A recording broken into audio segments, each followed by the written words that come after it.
Yay Networks.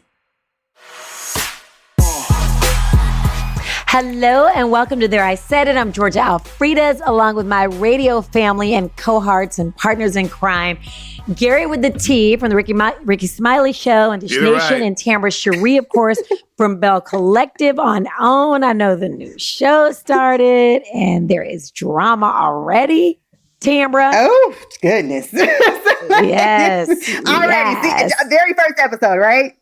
Oh. Yes, ma'am. Oh my gosh. So anyway, y'all, There I Said It. Every Wednesday we post new episodes.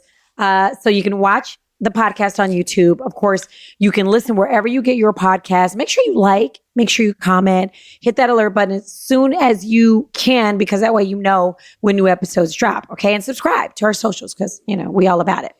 I'm so excited, speaking of Bell Collective and the new episodes. And the drama, because we have special guests today, super producer Carlos King. Okay, I'm so excited. And I was just reading Carlos King's rap sheet, and it reads like a rap sheet, except he didn't go to jail. Yeah. Like a rap sheet. He didn't go to jail, but I'm just saying, y'all, this man has done so much. Gary, can you bring our guest on? TV production company, Kingdom Reign Entertainment. Mr. King, you have done it all. Of course, we know Bell Collective. Yes. Because of Tamara Cherie, of course, and Love and Marriage Huntsville. All these on OWN. Hollywood Divas, The Next 15, which on TV One, Selling It in the ATL on WeTV, My Super Sweet 16. Oh. I mean, you you executive produced 4 seasons of Bravo's hit show, The Real Housewives of Atlanta. You franchise spinoffs, Don't Be Tardy for the Wedding, Candy's Wedding, I Dream of Nene, the wedding. It's just, we don't have all the time in the world to go through your huge rap sheet, but welcome to the show. Well, thanks for having me. And I love a rap sheet. Okay, yeah. And there's much more. There's a lot more, yes. But thank you for being here. How are you? I'm really well. Thanks for having me. Hey, Gary. Hi, Carlos. How are we doing? Hey, Tamara Cherie. Hello, Carlos. How are you? I'm good. How are you? I am amazingly great. Awesome. Yeah. Where are we in your house? Is this like your shoe closet? Where are we? So I turned my closet into an office. So I call it a clawfist. So look at you. I do everything here. I work, I play. Hey, Gary. I do my podcast here, Reality with the King. So everything is done here. And the perfect backdrop are shoes because I like to walk in and out of people's lives. Yeah. Oh, okay. And this is why he makes the big bucks. Yeah. This is why he makes the big bucks. All right. That part. Okay. And the closet is probably as big as somebody's bedroom, basically. I mean, if you can make it into an office. Exactly. Sure. Exactly. It's big as the bedroom. Yes. So, okay, I got to know, how did you get into the business of the business? Like, how did you, I know you studied communications, right? Yes. But everybody studies communications. So what? You're like our Oprah. People are calling you our Oprah. This generation's, and I say this generation's like me and Gary in this generation. Yeah. But you are like the millennial Oprah, right? Yeah. Thank you. No, that's funny. The audience have coined me that recently. And it's super flattering because she is somebody who I looked up to since I was a kid.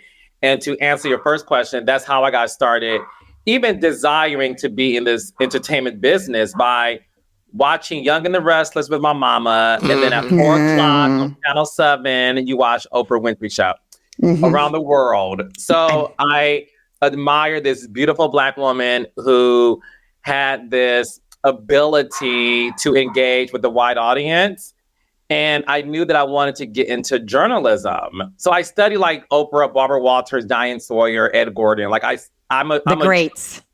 Yeah, I'm a true journalist. I believe in citing your sources. I believe in the 5 W's of journalism. And it's funny because that's how I sort of, secret for Tamara, that's how I sort of like create shows. Or do these episodes. I'm always like, what's the who, the what, the when, the where, the why, and the how, right? Like I'm always You better teach. Yeah. Okay. Yeah, so I do that. And similar to Tamara's story, I was the king of internships.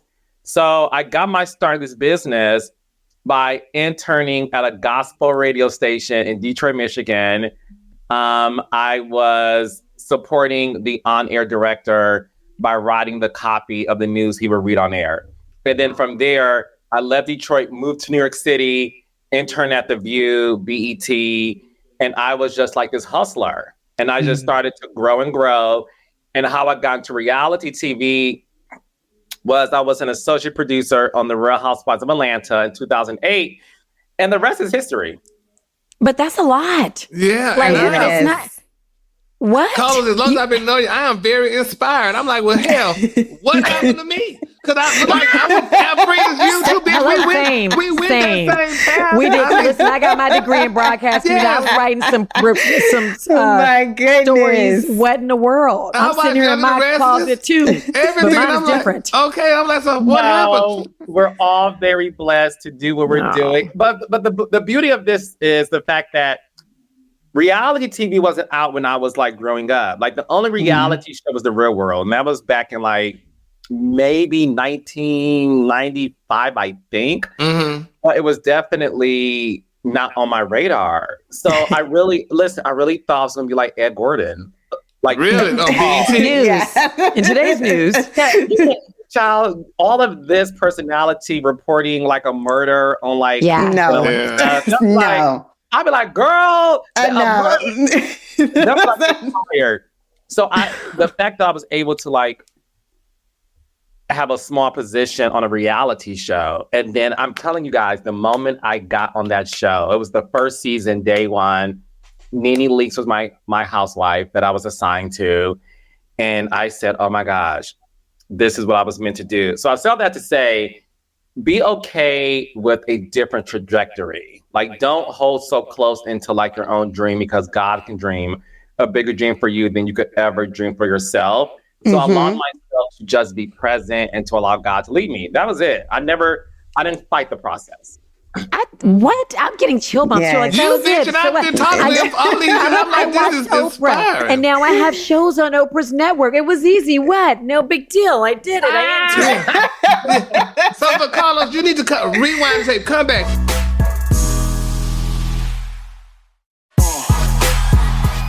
Okay, so you said you was appointed to Nene. So what were you? So what were you, her PA or something, or what was it?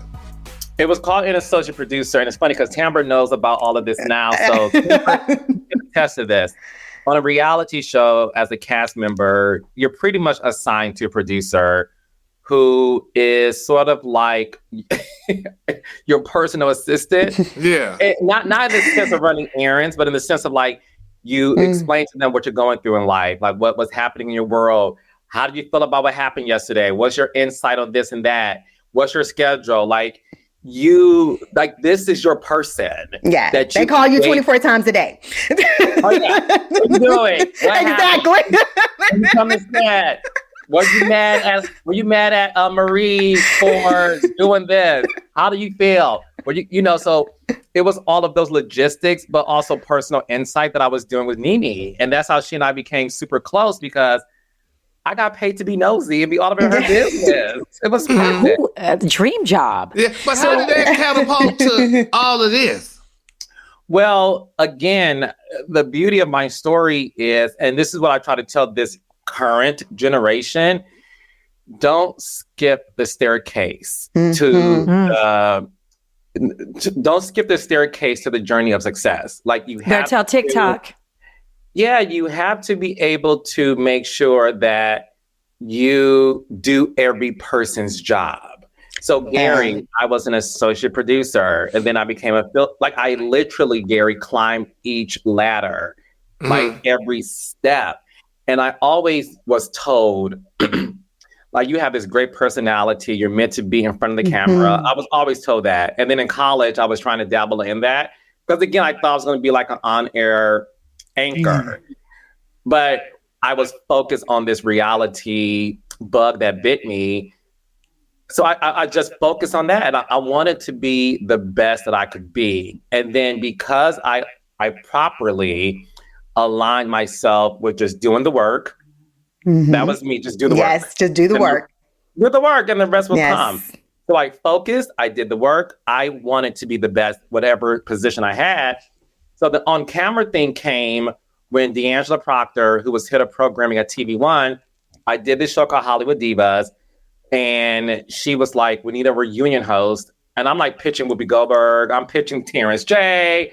I'm pitching all these people. And she said, it needs to be you. The girls love you. You have this you have this relationship with them where no one else is able to get out of them what you can. So she gave me my first opportunity to host a reunion. And that, Gary, was when like everything started to like open up for me because of that opportunity. But I was always ready. And I was you got to be ready. So yes, stay ready. Yes. Mm-hmm. You got to stay ready. So let me ask you something. With some of your newer shows, how do people come to you and say, hey, I have an idea. I've got this idea for Bell Collective and we should do this. Do people come to you with these ideas or do you come up with, and if they do, what's the craziest one you've heard? I literally received a text message this morning, true story, from a friend of mine. And this text said, I'm going to read it to you. Cause it's like, hi, how are you? And I'm like, what do you want? What's going on? I have a show idea, and it happens every day, single day. It's my day, at least once a day. I get that at least once a day. So okay, well, here's the one for here. Find Gary Love. Okay, there's the idea for the show here. Please. Gary can be on the Golden Bachelor. Gary, do it. No, that's for old. You stop. No, don't do Gary like that. How dare you? How dare you? Don't do Gary like that.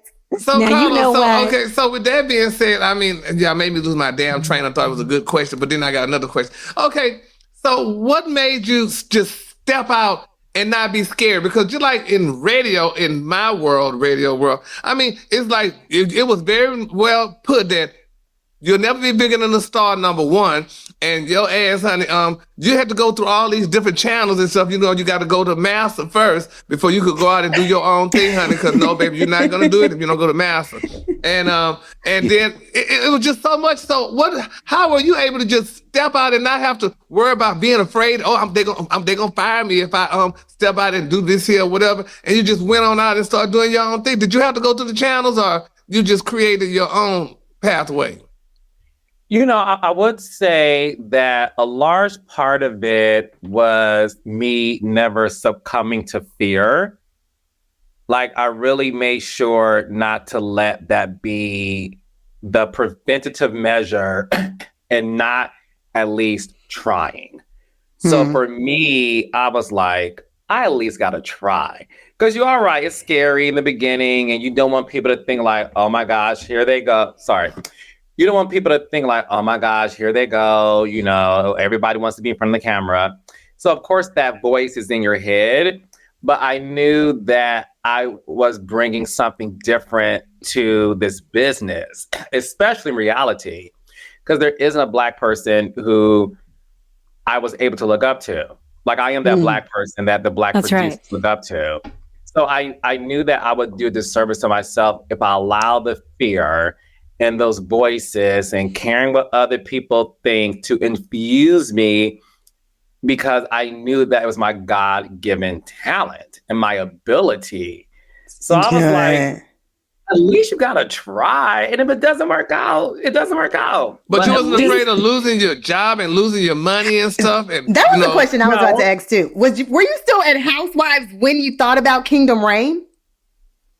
I created it while I was at Housewives, yeah. While you were there? Yeah. Wow. Honey. It's like I wasn't afraid of nobody. I was just like, no, I didn't, because again, this may sound crazy, and maybe it is, but I really used to tell myself, as long as you have the best intention, what can happen to you? So with me, it was so like, for me, it was like, I'm sick and tired of being a part of this structure at this point in my life. They did nothing bad to me. I got paid a shitload of money. I was happy. I mean, let me go back. I was happy then. Okay. Yeah. But there came a moment in my life where I said, this can't be it. This can't be everything. Like, I didn't come this far for God to leave me here. Mm-hmm. So I was creating my company while working on Housewives. And I just knew that I was bringing something different to the industry. And here I am working for a production company that's owned by a white man. And I wanted to have potential Black reality stars feel like, is there anybody that owns a production company that looks like me that can create shows? And I wanted to be that person for them. So that's why even when Bell Collective came a part of my life, it was because a young Black guy named Jacoby McGee, who lives, he's from Jackson, Mississippi, was like, I want to do something in Jackson. And it's because he saw me and he recognized me and reached out to me, and the rest is history, right? So Right. I knew that the world needed a face of Black reality television. And at the time, I didn't think I would be that, but I knew that I had to at least try. So let me ask you this. Do you choose your reality personalities, or are they already in? Like, did you say Tambra? Yeah, love her. She's hot. Yeah. Really? Yeah, he did. Okay. He did. He Then I have to ask you. chooses. I have to ask you. What was it about Tambra that made you say she's the one? Tell me what you saw in Tambra. Her I mean, I know she's amazing, Yeah, but I just want to know what you. And I got a funny story for you, Tambra, that you don't know. It happened. So, I don't know. We told this story before, Tambra, but I'm going to say it. Okay. Okay. So the way it works in reality television, similar to scripted shows, you shoot a pilot episode in order for the network to greenlight your show. Mm-hmm. So when you think about Love and Marriage Huntsville, we shot a pilot before it became Love and Marriage Huntsville. So with Bell Collective, before it became Bell Collective, we shot a pilot of these women in Jackson. And Tambra was not a part of the original cast of the show. Mm-mm. During the pandemic, the network greenlit the show to series. Like, you can the show is that, call it Bell Collective. Somebody backed out of the show and said, I changed my mind, I have a change of heart, I don't want to do it. So we have 4 women, and you can't do a show with 4 women. You need at least 5. Mm-hmm. So that producer who I mentioned named Jacoby sent me a list of people to replace this woman. And I saw the list, I saw the tapes, and what drew me to Tambra was her big hair that was bigger than Texas. So Southern. Yes. Such a Southern the way belle. she articulated herself, her bubbly personality, her accomplishments. And I was like, I found her. I said, I found her. I said, this is it. And then I showed the network, because I choose everybody. And then the network, of course, has a say in it, of course. But I choose everybody. Like, this is who I want, because I have this vision. And Tambra was presented to the network. And I said, look, I already know what she's going to do. She's going to do this and she's going to be that. I just knew it. And they said, okay, we like her too. Make it work. And the rest is history. I love that story. Yes. Okay, so I thought have she you did ever... the casting couch. I know, right? Who's the... No. But it's crazy though, because as he just told that story and how he's telling his entire story, I'm listening. You know, I always thought in my mind, and I think I've told Carlos this before, I thought I was going to be a host, like hosting a reunion show.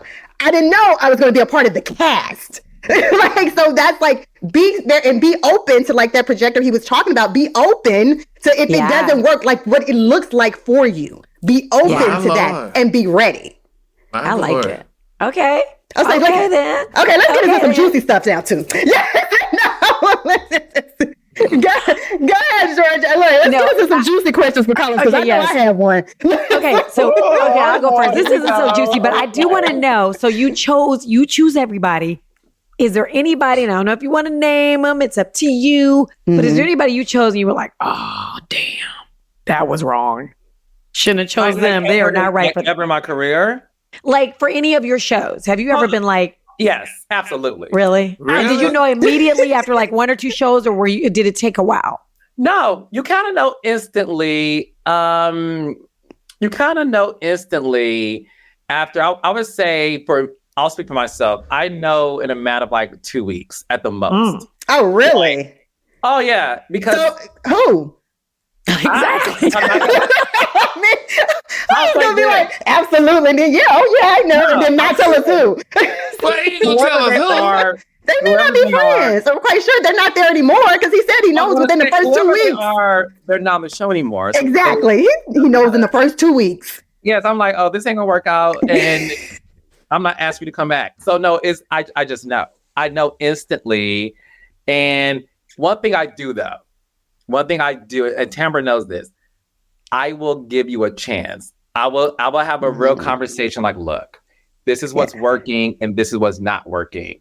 And it's up to you to choose whether or not you want to continue on with the show. Because one thing I will say, ask Tambra this, it looks easy when you watch it.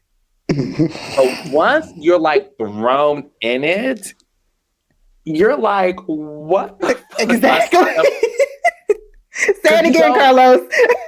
Like that part. I was like, what type of world am I in? Ask Tambra. It looks easy, but it isn't. And I'm gonna tell you why it's not easy. And Tambra can attest to this if she wants to or not. You don't realize how impersonal it becomes to where you're kind of like, y'all want to know that much about me? I got to show that much about me? And I'm always like, yes, because that's the only way the audience is going to ride for you. So that's right. One thing about Tambra, me and Tambra had a conversation because Tambra is like me. Me and Tambra have a lot in common. Career driven. We believe in 1 star per household. Yes. No way. Yes. I get that. Beyonce, Jay-Z, honey. Like, I'll be, you do you, Joe. So, but we're very private. Like, I would be a horrible reality star. Like, same. Like terrible. Because I would be like, I ain't talking about that. Leave me alone. I don't want to shoot with her. I'm not mad at her anymore. I'm over it. No, you're not. Okay, I just want to shoot with her. Right? Yeah. So with Tambra being a career professional woman behind the scenes, it was difficult to be the story because as a journalist, you're not the story. Right. So when Tambra came out season 2, baby. So, you know what? Yeah. And Tambra, you watching Gary, Tambra be reading the girls. And yeah. But is that when Baby Love came in? Because we sure didn't know nothing about that. Decorator. Like, and it's funny because my partner, he loves Tambra. He's like, he loves Tambra because he always says like she's nothing like I've seen on TV. And he loves the fact that when she's mad, she turns into a different person. Yeah, he loves this West Side Tam. They love that. They love that. I'm not going to spoil anything. All I would say is this. After the reunion, West Side Tambra came out. Ooh. And all the girls in the end did this. She made an appearance. Glad to meet you. Yeah. No, but wow. Good for this show. I always tell people, I'm like, I love Bell Collective so much is because the girls are so funny and they all, it's like a girl group. They all fit so perfectly well with each other because they're all so different. And the most thing I'm proud of, honestly, is that all 6 women are born and raised in Jackson. And that to me means a lot because they're not transplants. They're all like, and you smell it through the screen that these are women who are proud to be from Jackson, Mississippi, and they represent the city so well. So I'm super proud of the girls. Well, I watch the show on a regular, and I'm still looking at these girls. I'm waiting for that big come up too. You know, each season we know when the money get better, bitch. They get better houses and better clothes and better wigs. Damn right. Listen. We're not talking about me though. I say, girl, these girls getting a little bit more money, bitch. Because I know Real Housewives, they started off with dusty wigs, bitch, and them girls' wigs start getting better and better. It's true. Let's talk about it. I think the wigs have improved from season 1 to now. Oh, yeah, definitely. I can agree, and I'm on the show for sure. We know they ain't on. We know they don't. We know they ain't. He said something earlier, you guys, and this is something I don't know if I've ever told you guys this, but I've always been in radio, all of that hosting, but when my career, actually people were like, oh wow, this big personality. When I started having big hair, it made me different. Wow. I kid you not. It made me different. That's what made me notice you. Yeah, it made me different. People were like, when hosting and stuff, they're like, yeah, she has the big hair. The gray skin with the big hair, the big personality. It made me stand out. Like, yeah, you can't look like everybody else. I wasn't looking like everybody else in Jackson. So it was very different. It was very different. And I saw you on a recent episode of Bring It. And you with the big hair. And I said, look at my baby camp. Like the hair literally was Dolly Parton. The big hair. Yes. And I'm going to tell you guys, it used to be a young lady on a reality show. And all I recognized, I loved her big hair. Tammy Faye Baker. Now you know what? That Tammy Faye Baker did. That was Tammy Faye did. She was giving it. Yes, but that right there, and that's when he says that makes me, because it made me stand out. And like when you said with Bring It, I was trending because everybody wanted to know, who is this girl? Yes. Big hair, light skin. Somebody was like, "Oh, she looks like a what did they call me? A broken Nicki Minaj." Now you know what? They were calling me Nicki Minaj. What's the other lady that's on? Like, it was making people notice because they wanted to know, who is this girl? So it stood out. And it's amazing and I actually heard Nicki Minaj say this. She says when she started wearing different color hair and all of this and rapping it made her stand out. She's like, this what helped me stand out. So it's little things that we don't even think about. That's just like, oh, this actually made me look different and it helped me stand out. Then they see me, then they see the personality. Yeah, that's true. Exactly. I watch the shows, honey, and I look at how you look, period, honey. Your hair, your jewelry, your clothes, your car, your house. I was watching the Beverly Hills Housewife yesterday for some odd reason. I was just lying on the couch and it was the rerun, some of the first season. And baby, those damn girls was grand. If you want to get my attention, bitch, you need to be grand and you need to look the part, baby. Because those girls was Miss Malou. I didn't know Miss Malou damn had all the damn money. Her husband was just a doctor. That bitch had all the money. But all that came out yesterday. Yeah, that's what I like, honey. So y'all girls, we know this about Gary because when I came on today, he was like, "Do you go out of the house with your hair like that?" You got the house, and I'm like, "What?" Just he literally it was a serious question. He was like, we about to do our podcast and people can see you." He was so serious. You got Carlos the King on here, bitch. Honey, you look like Ellie Mae. We got guests coming and you gonna wear your hair like that? I was like, what? You see these people with makeup on. So Carlos, real quick, go ahead, Georgia. You want to go before me? I was just gonna say, what is your guilty pleasure? Like, what is a reality show or TV show that you watch that you love and you can't? Do you have one? Because you're in the business. I mean, what's your guilty pleasure? Married to Medicine. Really? Yes, bitch. It's the best. It's the best show on Bravo. They make me laugh, and it's funny because we're all from the same. Well, Gary, the three of us are from the same generation. This is me and Gary's thing. He doesn't love him. But, we're all used to watching television back in the day to where we laughed out loud, right? Yes. And one of the reasons why I love Bells is because when you watch Bells, you laugh out loud because the things they say is funny. So Married to Medicine is that to me. I was watching last night's episode, and before that was Potomac. And when I watch certain shows, not that it's a bad thing, but I just sit there and watch and just like, okay, Married to Medicine, I'm screaming, I'm laughing. Yes. Tell them where we watching that last night. I called Gary. I said, because I love Dr. Jackie. She just has the best shade. And when she shaded the girl when she got up with that tag, I literally called Gary. I literally called Gary. I was she's just like, but she does it with such grace and poise. I love it. I love it. Yes. It's my favorite show on air. That isn't mine, of course. Married to Medicine is the best. Okay, and that was about to be my question too. Your top 5 reality shows on television. They can be, look, I'm just going to say your top 5, period. Past and present. Past and present. I will always say Atlanta Housewives because that's my baby. And at one point in time, it was the best show on TV. It was just... For sure. It was like, girl, don't call me 8 o'clock on a Sunday. I'm busy. Okay. Absolutely. Like, leave me alone. I'm watching Yes. it. Yes. So I will always give those girls their props for that. The Kardashians, I like. Never watched.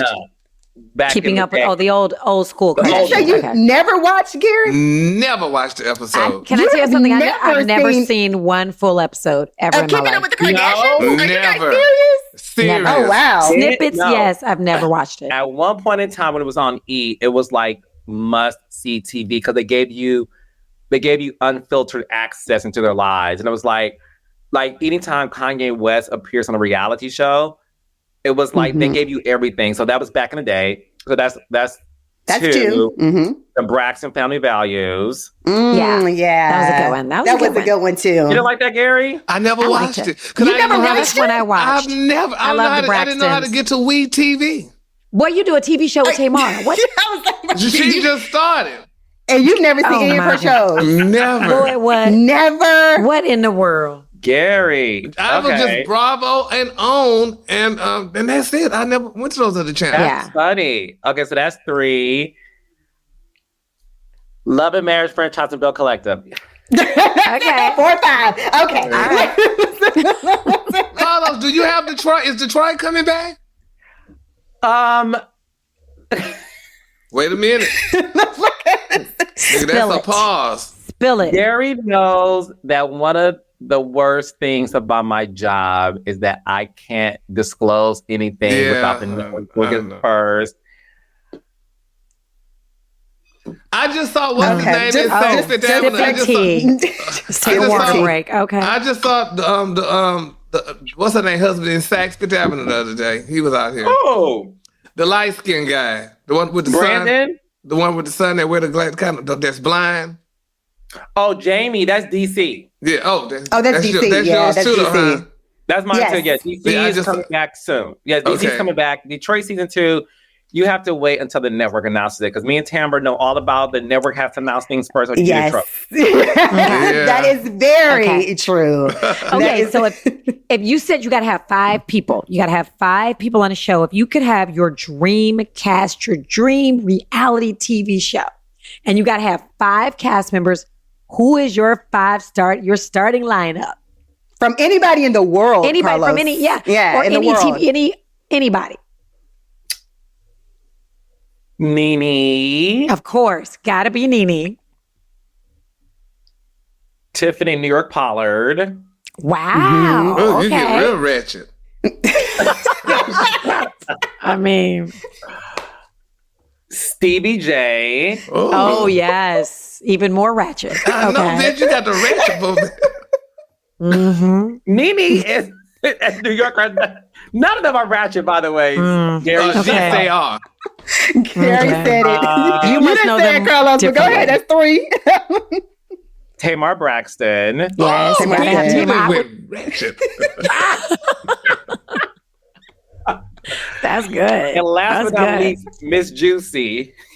Oh, you gotta Juicy. bring Miss Juicy back. Yes. You gotta bring Miss Juicy Yes. back. Yeah. That's what Yeah. you Bring her not back. ratchet, honey. So. No, she's not. No. I like Juicy. Juicy on TV. I love Miss Juicy. Yes, I do. I You do need to too. create a show around them and just let me do a walkthrough. Yes. Gary, I miss her so much. I know, honey. The last I saw, because she was doing Bible verses on Facebook, I saw some scriptures that she was sending out. But she's with Gary. doing. She's doing. I know. You know I can't what? You a with Gary. shady I son of know. a. I can't with Gary. You're a one No, Juicy shady. Daddy was a preacher. So yeah. Wow. So Let me ask you. You brought up Nene. Is Nene coming back to reality? I know she and Yeah. Andy said she told me to keep her name out of my mouth, and that's what I'm trying to do. So, do you think she'll ever be back to On reality TV? Reality TV? Yeah. Because Nene was the sure. I'm sorry, the queen. She was the queen. I just watched her on College Hill. I thought she did great. No, listen, on my podcast, I did this list called The Greatest Housewives of All Time. My top 10, she was number 1, obviously. Mm-hmm. Mhm. She's fantastic. She's one of the GOATs. Mhm. She's funny, and I speak to her often. And the good thing with her in terms of the space she's in right now, because after our podcast interview together, it allowed people to see a different side of her. courtesy of, again, what the former head of programming said at TV One. Like, you have this ability, Carlos, to like get things out of these girls. And my interview with Nene displayed that. And her phone kept ringing off the hook after they watched it. She has a lot of irons in the fire. But no, she'll be back. I want to see her back. I really want to see her. Was you serving humble pie that day, or was it just... What you say? Oh, no, I just you are so mean. No, Gary's a mean girl. I'll say this. I've asked her to do it 2 years ago, and she said it's not the time. And I will never forget this day. I'm like, I'm on a flight, and she texts me, "Okay, bitch, I'm ready." So, I got a question, since you guys are good friends. What do you think made her do the College Hill?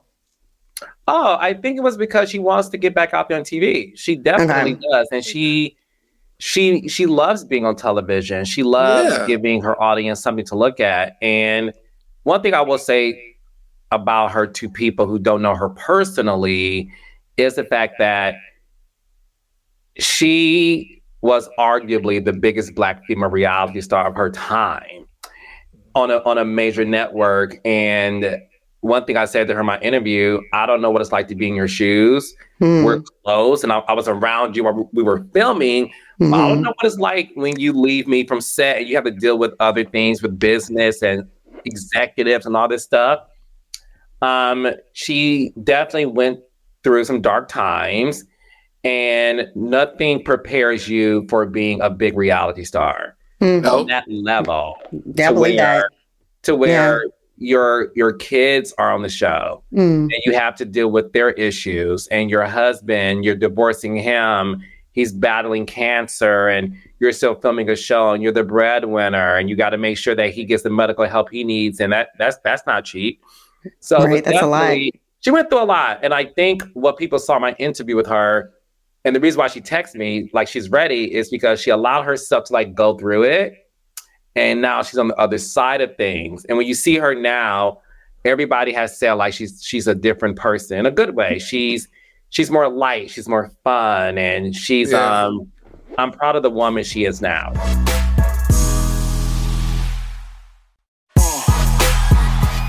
And I honestly, I love Nene. Nene and I Nene came down to Dallas when I was living in Dallas full time, and we hosted 2 gay prides 2 years consecutive. She came down and we had a good time. We would hang out, honey, go shopping and stuff. And also, I really, honestly, I applaud Nene because I never forget, we went to Houston's, the restaurant one day. I had never had smoked salmon. I didn't know you could warm it up. And Nene said, honey, get that warmed up. I said, oh, they could warm it? She said, yeah. And baby, I've been getting my salmon warm now every time I go to Houston to eat it. So, and that was all because of Nene, because I did not know that. So, but I love her dearly, though, and she's definitely, that girl, but it's sad that you have to go through things like this, honey, because Nene was everywhere. She was doing everything. She had all the shows. She had everything. And that's one thing I learned as a child, and I put that, implemented in my life as an adult, baby. People, bitch, will give you your news.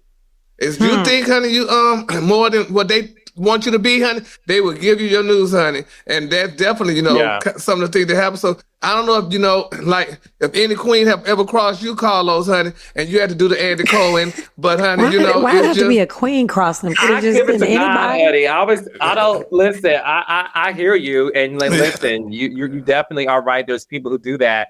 One thing about me, and it's funny because I always tell people, which is why you don't see these people on the show anymore. I'm like, you ain't good. Well, I just, honey, I give it to God because I don't want none of that karma. Yeah. That and part, Carlos, another too before we end this. What I never thought you was such a religious? Or not religious, or maybe a spiritual person. Yeah. You spoke a lot of spirituality today, and I'm like, okay, Carlos, got a little spirituality behind that. You said, well, there's what? Behind that meanness. I never. So he's not know another side of you, Carl. That's something. Am I missing something? He said behind the meanness. But let me ask you something, because I know we got to go. We took a lot of your time. Yes. But so as an executive producer, and are you, do people see, because you're a boss. And sometimes you have to fire people. And sometimes you have to say, you're not doing, no, you got to go. Do some people think that you're mean? Are you mean? I wouldn't say no. Ask Tamara then. Well, nobody's going to say they're mean. Nobody's going to say they're mean. Tamara's on the Zoom because she'll take the truth. I will. I would tell you. I'm not a mean person at all. The thing about me is I'm very direct. Mm-hmm. I'm very honest, and I do it with the intention of making you better. You know what I mean? Like I'm always it's kind of another way of saying mean. I'm direct. I'm honest. No. I'm trying to make you better. No, ask Tamara. Mean is no. My definition of mean is when you're just a nasty person with a nasty heart and spirit. True. And you want people to be miserable. Right. Right? Like I don't want people to be miserable around me. That's why whenever the girls are going through something, they're always like, okay, what's going on? What can we do to fix it? Like I'm all about that. But you're right. You have to like let people go. You have to fire people. You have to like have tough conversations. And it never gets easy. But I always operate under this is a business. And you can't take it personally. Yeah. Because as long as you're able to provide factual accounts as to why you're having this conversation, regardless if the person wants to hear you or not, in the moment, they know as you're talking to them. Because one thing about me, I'm not going to talk to you unless I have all my information. Right. Because you're a journalist. So when I talk to you and foremost, letting you go because of ... I have never had anyone become combative because they're like, well, damn, you remember that? You bought receipts. I do. I love it. I love it. Real quick, Carlos, before we do let you go, can you tell us what's coming up as far as Love and Marriage Huntsville, Bell Collective, and Love and Marriage DC? Because you just gave us the tea on that as well. Yes. Okay, so Love and Marriage Huntsville is every Saturday, 8 o'clock, 7 Central on. We have like, maybe 10 more episodes to go, I think. And a reunion, a 3-part reunion. Where Wanda at? You didn't bring her back. Who? Wanda. I just said Wanda. I'm like, wrong show. Wanda. No, Wanda. No, Wanda's in Bessemer, Alabama. She has a lot going on. So, that's where she's at. But we do have a lot going on Huntsville. So you get to see that every Saturday. And Bell Collective, I'm so happy the show's back. I coined the Bell Collective the best reality show of 2022, like number 1. Wow. I love that. If I wasn't a creator of the show, I would watch it because it reminds me of Marriage and Medicine because it's funny. Bell Collective to me is a comedy show. They're funny. Like even their drama makes me laugh. So more of that, and we have possibly 3-part reunion. So you get to see how Tamara read the girls. I know she enunciated every single word. She did. I hope you did not cut it out. Make sure I hope it's included everything that I said. No, Tamara cussed somebody out so bad she was shaking. She cursed somebody out? Though. First time. Did I curse? I didn't curse. I don't think so. I don't remember cursing. I can't wait to watch. I blacked out. We'll see it. She blacked out. Afterwards, she did this. Because when Tamara cussed her mom, she did this. And I'm like, Marie gonna eat her lunch, baby. West Side Tamara. Gary. And her go, Latrice. And Akeisha. Good job, girl. She must have cursed out Marie then. Lip still. Okay, we got to just watch. I know everybody's asking about Love and Marriage DC. We are coming back. It's coming back. I'll say this much. The show's coming back sooner than you think. Oh, good. Okay. I like any changes to the cast? No. So what it is, Georgia, we're continuing. The way OWN does it, they break up the seasons in half. It's like one long season, but they just break it up. They give it a 2-month hiatus. Sometimes it's longer. Much longer. They might as well pick up from this Christmas from last Christmas. I'm just saying, that's what he means by sooner than later. It's the holidays now. It's the holidays. It look like we just gonna pick up. We're gonna pick up where we left off on Christmas. Look like on Married to Medicine. Those girls had on fur coats, honey, on Married to Medicine. I'm like, girl, they got on fur coats. Already? But go ahead, Carlos.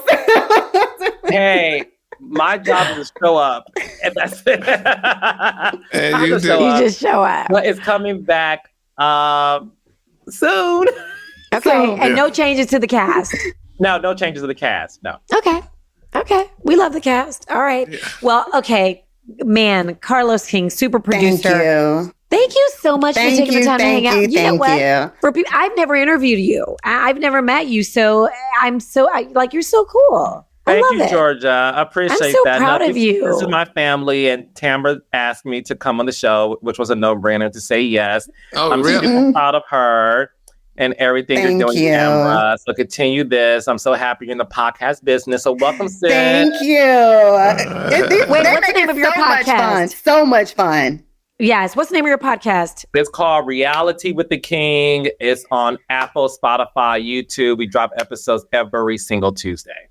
And it's cool. It's great to watch. It's you know what? And this was a question. Dang, I didn't get to my question. This was another question. Has anybody ever knocked you off your feet when you interview all these reality shows? Did they tell you something that you were just blown away from? That you didn't even know out of everybody you've interviewed? Every interview, I leave with like not knowing something. Everyone from everybody. And I've known Nene since 2008. I didn't know the last story when Nene and Greg divorced. Rest in peace, Greg. I didn't know that Greg was shocked that Nene filed. And when he filed, he said to Nene, "You bitch." Oh. And I was like, Greg speaks like that. Oh, wow. Yeah, that's surprising. Greg used to have so every interview, I walk away with something shocking that I just never knew. So, yeah. All right. Well, we are walking away with things we didn't know about you, and I'm so excited that everybody gets to know you now. Thank you so much for hanging out with us today. No, thanks for having me, and good luck with this podcast, and God bless. Thank you, Carlos. You take care. God bless Merry you too. Christmas. Bye. Merry Christmas. Bye.